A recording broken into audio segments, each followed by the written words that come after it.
Hi, it's Martin here from Steffi Ball Promotions TV. Delighted we have a guest join us this evening. Everybody who watches BT Sports knows that this guy is one for the future and for the now. It's Archie Sharp. Archie, really appreciate you giving us the time, and we're delighted to have a chat with you. Are you well? Thank you for having me on. No, not a problem. How's life treating you well? As I was chatting to you beforehand, bit different this lockdown. So I think these chats with the boxers kind of cheer the boxer up, and they kind of cheer me up and the viewers. Do you agree? Yeah, totally agree. I know it's hard, obviously, not being able to be physically there doing interviews, but I don't mind these Zoom calls. Actually, they are good fun, and they're good to watch as well. I've watched a few in lockdown. Yeah. To be honest, mate, I'll be totally honest. I work using Zoom and Teams, and it can get quite frustrating. But in the boxing side, it's perfect because we all get to talk about boxing, about the sport that we actually love. Just for the viewers out there, what made you get into boxing? So I started boxing at the age of 7. So my dad took me to a local gym. And that's kind of where it all started. That's where it all began. That's when the road boxing started. So I've done a lot of sports, rugby, football, swimming, but boxing was the one that kind of got me. When you went boxing, did you go boxing just because your dad wanted you to go boxing, or did you go boxing self-defense? Some people go for self-defense, or did you go there and think, I actually want to, for a living, I want to get punched in the face or punch people in the face? To be honest with you, from the minute I could, my dad had the gloves on me anyway indoors. So my dad boxed, my uncles boxed, my granddad. So I've always had it. It's always been there. So then when I was old enough to start boxing, my dad put the gloves on anyway, and I was a hyperactive kid. So he took me up there to burn some energy, learn how to obviously defend myself properly as well. So there's a bit of everything really, and then I ended up being good at it. And here you are now. Much rather golf. The what? Sorry. I said I'd much rather be earning money in golf or something where you ain't gonna get punched. You any good at golf? Ain't too bad. I can get round the course. That's about it. What, on one of them buggies? That's it. Yeah, just drive around. When did you actually think, this is going to be my job? Because I know, like, you can go into a boxing gym, and 9 times out of 10, a boxer normally falls out of love with the sport when they're around about 13, 14, and then get back into it. Was that the same with you, or have you always? Yeah, the same with me really. So obviously, there's been times through my career where I stopped and done the normal growing up and kids thing where you want to go out, be with your mates, even do you know what I mean? Start driving around and you're a teenager at 17, 18. So I've done the usual stuff, come out of it, come back. But obviously, when I decided to turn pro at 20, that was when I knew it's a different ball game now. It's a paid rank, so it's more of a job now than a hobby. Obviously, I love boxing, don't get me wrong, but when you're getting paid in the sport, there's no time to mess around, do you know what I mean? So. And then that was it, that you decided that you wanted to actually go pro. Is that something your dad had pushed you into as well, turning pro, or was it kind of in your mindset? A bit of both, really. Obviously, going through the amateurs, I had a very good amateur career. So winning national titles back to back, it was kind of destined to turn pro. Do you know what I mean? And be a world champion. So, and then I remember I got a bad decision once in the senior national quarterfinals, I think it was, and I just thought, you know what, I've had enough of the amateur game and the Olympics. I was beating all the boys, but I was never getting picked. So, and like I said, it wasn't just that. There's a few other things, obviously, going out, like I say, party, and I kind of didn't take it as serious towards the end of in my amateur career. And then I just kind of made a decision to turn pro and try and earn some money out of it. when you was in the amateurs, who was about then? Or who was you up against any guys that have actually turned pro again, or? Yeah, so well, you obviously got the McCormick boys who are going into the Olympics. Callum French, they're probably the top boys that are boxed. They're like I say, they're getting ready for the next Olympics. There's a few fighters I've boxed so I've boxed some very very good fighters. I mean, I've done Europeans. Most of my fights were all senior, all elite championships, ABAs, schoolboys. So that's where most of my fights were. I never really had many club shows. Never. So out of probably 65 fights, I think I had probably about 10 club shows. Other than that, there was all championship and international fights. Yeah, so you was always in the deep end. Literally, Yeah, I was always boxing yeah. at the high, mixing at the high level. Yeah. No, that's when the time come to turn pro. Did you find the transition? Did you find the change hard? Did you find the pro game harder than you thought, or was it a lot easier? Because I think when you have your first couple of fights in the pro, you're always up against, I wouldn't say a journeyman, but someone who's experienced, who can show you who can do things in the pro ranks that they couldn't do in the amateurs. Did you find that transition quite challenging, or? To be honest with you, it was quite weird really because in the amateurs, obviously you got a certain style. And as I got into the seniors, don't really know, just naturally started going into like a pro sort of style towards the end. And that's what kind of wasn't really working towards the end of my amateur career. Because I was sparring a lot of pros at the time. Obviously, Carl Frampton, there was a lot of pros that I was sparring. And so, yeah, I kind of naturally just went with that sort of style. But yeah, you are right. With my first couple of fights, it's different. You're fighting journeymen who have been in there. They know how to rough you up. They can still punch. So yeah, it was good. I love learning anyway. So every day is a learning process, and them fights are great to step you up in the pro game. And moving in, to be fair, looking at your record, it's pretty good. Literally 19 victories. One fight stands out. I think it was against Declan in the third or I think was it the fourth. I think it was middle Fourth round, round, yeah. fourth round. Is that probably one of the best shots you've thrown? Yeah, I'd say so because the thing is, when people think you're gonna knock someone out, you got to proper like try and load up the shot. But with that shot, it just goes to show that when you're just boxing naturally and not trying to load up and look for the shot and just let your shots flow, then these knockouts will come. Like I've stopped a few fighters, and most of the opponents that I've been in with, I've dropped like Jordan McCorry, Leon Woodstock. There's been a lot of fighters that I've dropped, and it's literally from being relaxed and just letting the shot go. But yeah, against Declan, it was definitely a sweet shot. I think it was the commentator as well, because it was building into a really good fight. Like it was a fair fight. Not going to say that you was edging it, but it was getting to the stage where it was building into a good fight, and then all of a sudden, I think it was the commentators, but like it was just a shock, as if to say, "Wow, that was serious." Yeah, I think the first couple of rounds took me because look, Declan's a very good fighter. Has been at in the amateurs, like very high level, very very high level. When you speak to anyone from Ireland or coming through the amateurs, they all know who Declan is. So that was a risky fight to take. And the first couple of rounds, I would say, yeah, he was edging. He was probably up on the scorecards. It took me a couple of rounds to find my distance, and obviously I got cut in the third, which then I knew I had to close the distance, and which made it an exciting fight because at the end of the day, there's a reason why we have 10-round fights and 12-round fights because it's the later round sometimes. Do you know what I mean?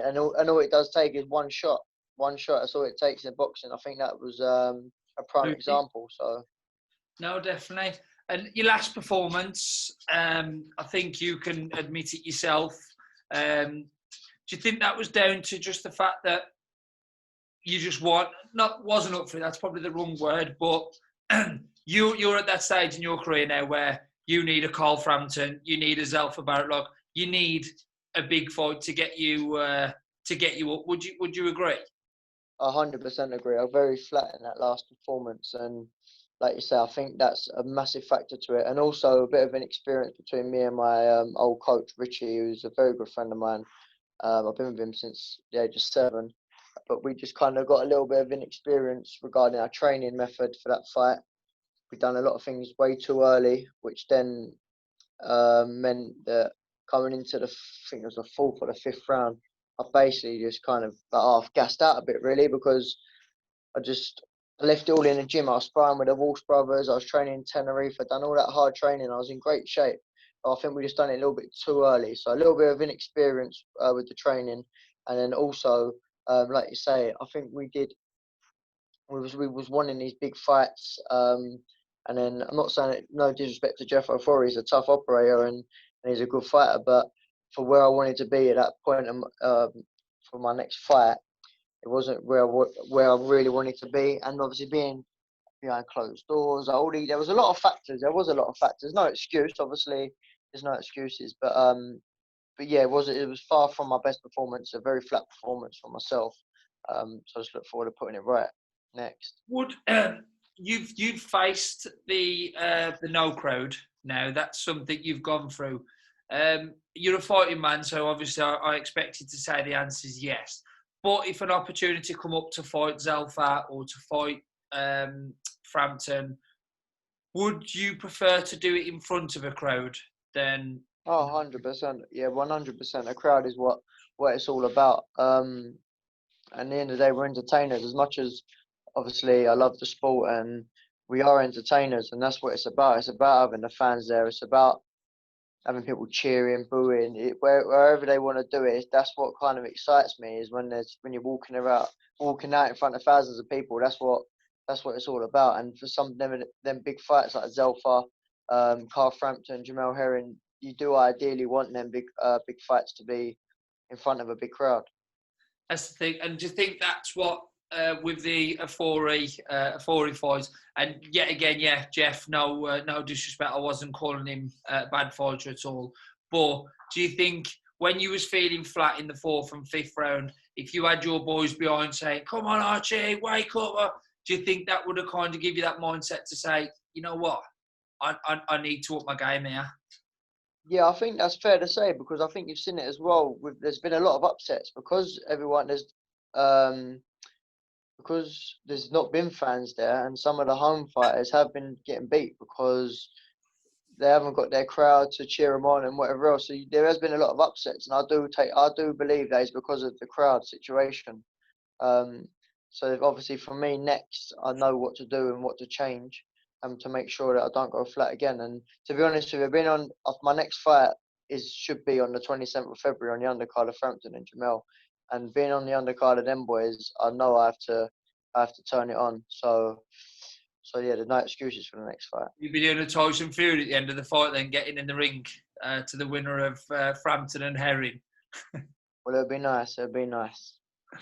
So, boxing in 2020 was probably one of the good things to come out of the pandemic. If there's anything good, I for one really enjoyed the shows. I thought Eddie Earn's Matchroom was unreal. That Matchroom in the Garden. But I think Frank Warren, and the reason why I'm getting onto this, put on 2 absolute barnstorming fights. Anthony Hard and Joe Joyce, both of them on terrestrial TV, well, BT Sports, not box office. So many people joined watching that. That's got to give you the kind of motivation now to say, you know what, Frank is actually pulling these fights. He is actually putting them on TV, so the non-box office subscribers can still watch. Is that something that's going through your head as well, knowing that Frank's been able to pull the strings on these type of shows? Yeah, so I'm very fortunate to have such a good team, obviously with Frank, MTK, and obviously my trainer Alan Smith. So I'm quite fortunate there. And like you say, looking at these, they're putting on some very good shows. They were 50-50 fights on paper. And he has done it with me, with obviously Leon Woodstock at the time. People had Woodstock to be the favourite and whatever else. So I give Frank his due. He definitely knows how to put on a fight for the fans for sure. And as I said, like, do you think these 50-50 fights are happening because they have to happen, because they can't get foreign opponents in? Or do you think Joyce versus Dubois would have happened last year if there was a crowd? Or do you think Frank would have probably held it for another year and a half or something to get a stadium fight? Well, it was supposed to be on. I think they did sell the O2 out for that fight. They did sell the O2 out. I was supposed to be on that card. I think it was last April. So they definitely wanted it in front of a big audience. Like I say, they sold the O2 out. So yeah, he definitely wants them in front of the crowd for sure. But the thing is, like you say, because of COVID, people are having to take these 50-50 fights because they want to get on the shows. You're only limited on how many fights that can be on the show. I think I don't know, it's 6 or 7 fights. So and to be on the show, you got to take big fights or a good 50-50 fight. Do you know what I mean? Just so that you can be on there and stand out. And I think that's why we have seen a lot of good fights. That's the one good thing of what COVID has kind of brought. If there's any positive to this situation, is literally with the boxing, that there has been some good fights been put on. If a fight was offered to you between, you could either fight Frampton or Barrett, where would you rather be? Would you rather have it on Eddie Hearn's show, or would you rather have Frampton on Frank Warren's show? Do you know what? It wouldn't even be because of what the promoter is. Obviously, I'm with Frank anyway, but with Frampton, he's a big name. He's a very, very big name, and he's a great fighter. I respect him as a person, as a fighter. And it's just an honor to be able to be in the ring with a fighter that I grew up watching and obviously inspired by. So 100%, I'll choose Frampton all day. And what would the result be? Listen, I wouldn't take fights if I thought I was going to lose a fight. Do you know what I mean? I believe I can beat Frampton. Hence the reason why I'm chasing these fights. Is that because of like when you mentioned earlier about sparring with him as well?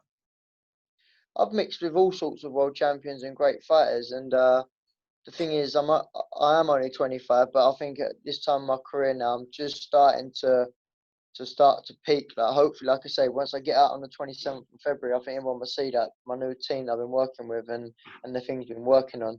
Got some great sparring today. I was sparring Harlem Eubank, which is a welterweight, light welter. So I've been getting bigger boys sparring, and I think it's all gonna show on my next fight, and that's why I believe I beat these fighters. If you could pick 3 of Frank Warren's fighters to be world champions, who would they be? To be world champions, Frank Put Warren it this way, fighters. I asked this question to Lyndon Arthur, and you was one of his answers. Oh, was he? Yeah, Yeah. that's fair enough. Listen, Lyndon Arthur's just gonna make a big statement beating Anthony Yard with just a jab. Yeah. He just got in there and beat Anthony Yard with one hand. So listen, it'd be rude not to say Lyndon Arthur being one of them fighters. Do you know what I mean? At the end of the day, Yard has boxed at world level.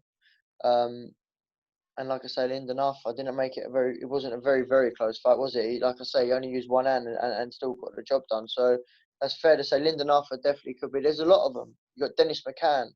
There's a lot of great fighters. Do you know what I mean? Obviously, you put me on the spot now, so it's hard to roll them off. But I'm surrounded by some great fighters down my gym who are also with Frank. So I've got Sam Notes, who's with Frank. Henry Turner with Frank. Michael Burke. They're all great fighters, and they've all got potential to be world champions for sure. They've all got the tools to do so. I like Harlem, who you mentioned earlier. I think he's got some good potential. I think his last fight on the MTK show, I thought that was a great fight, and I thought it was a perfect performance against a really, really heavy hitter. And like you said, if you've been sparring him, then you've obviously felt his power as well. He's a strong lad, Harlem, definitely. And like I say, being a couple of weights above, you're going to feel it as well anyway. But he's a good kid. And I think he's probably the most improved fighter out of Adam Booth's stable. I think Harlem Ben has come on a lot, leaps and bounds. So yeah, it's good. Even like I say, Josh Kelly was down there today sparring our man Pierce, O'Leary, who's a great fighter. think British probably most top secret fighter. So be good to watch him when he comes out. Pierce O'Leary, very good fighter. It was Josh Kelly, you say? Yeah, he was sparring Josh today. Yeah, Josh Kelly. And how's Josh looking with his big fight against David Very well. coming up? What's your Very opinion well. on Very that? sharp. I think Josh Kelly wins. He's a very, very talented kid, and these are the fights.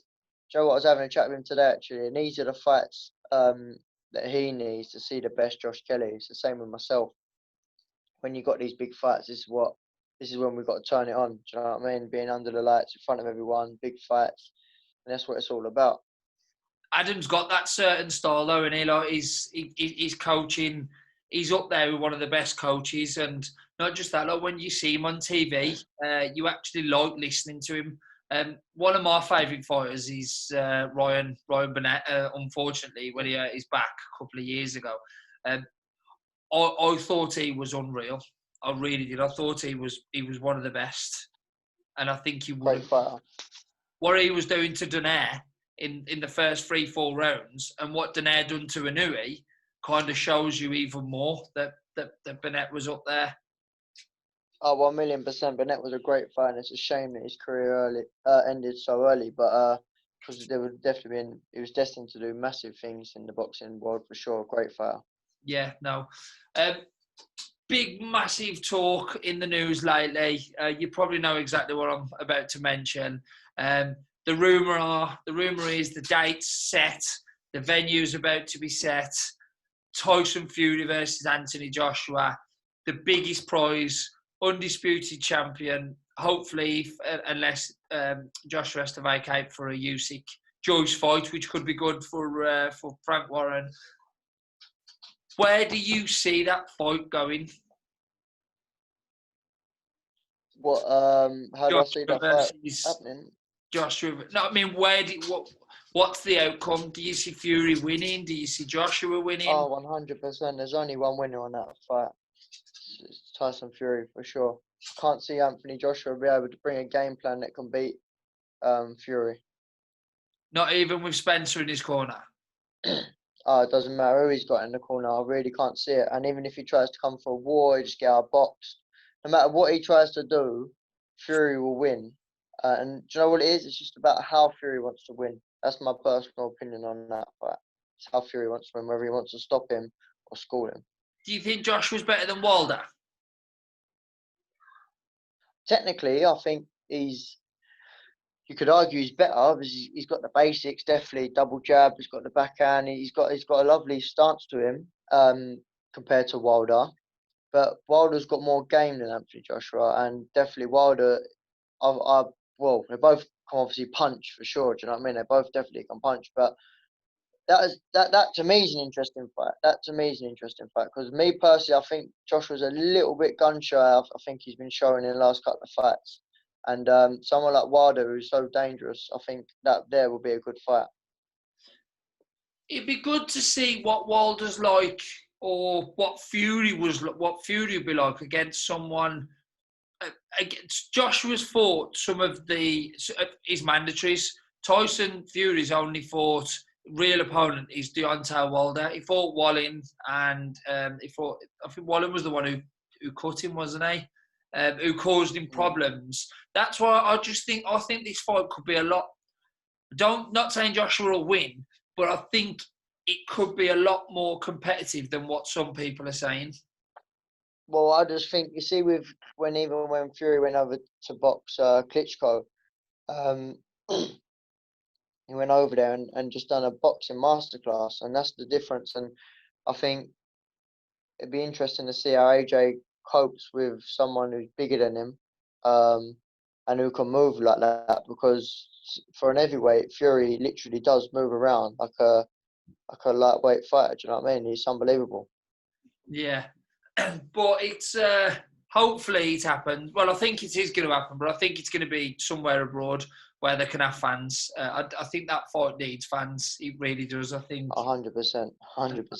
You know, and I think that's why Fury didn't really want to fight last year, because I think he wants to fight for his fans, not money, just fans. So his fans can, because I think them two, they've probably only got 2 or 3 fights left, didn't they? Coming to the end, of our chat now, because I appreciate you're busy. Frank Warren knocks on your door and says, Archie, we've got you a world title fight. You name any place in the world, we're going to host it there. Where would it be? I think, do you know what? I'd probably say Vegas. Because I think being a young kid watching all these great fighters like Mayweather, Pacquiao, boxing in Vegas, I think that's probably a dream I like to tick off the list. You know what I mean? Is to be able to box in Las Vegas, to the MGM or something like that. And what would, to be fair, that's probably the only time people say to me, "Have you ever been to Vegas?" And I'm like, I'd only ever go for a fight. It's my dream, to be honest, and it's something I will end up going to. What's your biggest achievement in boxing so far? What's your biggest achievement in boxing so far? I think it's fair to say that winning the WBO obviously set things up for me. So winning my first title in the pro ranks was definitely probably, I'd say that my biggest achievement so far as a pro. Super. And where do we see you going in 2021? Like I say, the main thing is just being active, just getting back fighting. Hopefully they can come through with a good opponent for my next outing, and then ideally I'd like to face the winner of Frampton and Jamel later on in the year. That's it. Then there's the headline for this video. Archie wants the winner of Frampton Herring. Archie, it's been absolutely brilliant speaking to you, mate. Thank you for having me on. No, not a problem. All I ask is, when you get the win in your next fight, and you do get that big fight, make sure you come back on and chat to us. 100%, of course I will. Archie, you're an absolute star. Thank you very much, mate. God bless. Have you got any shout-outs you want to give to anyone, or?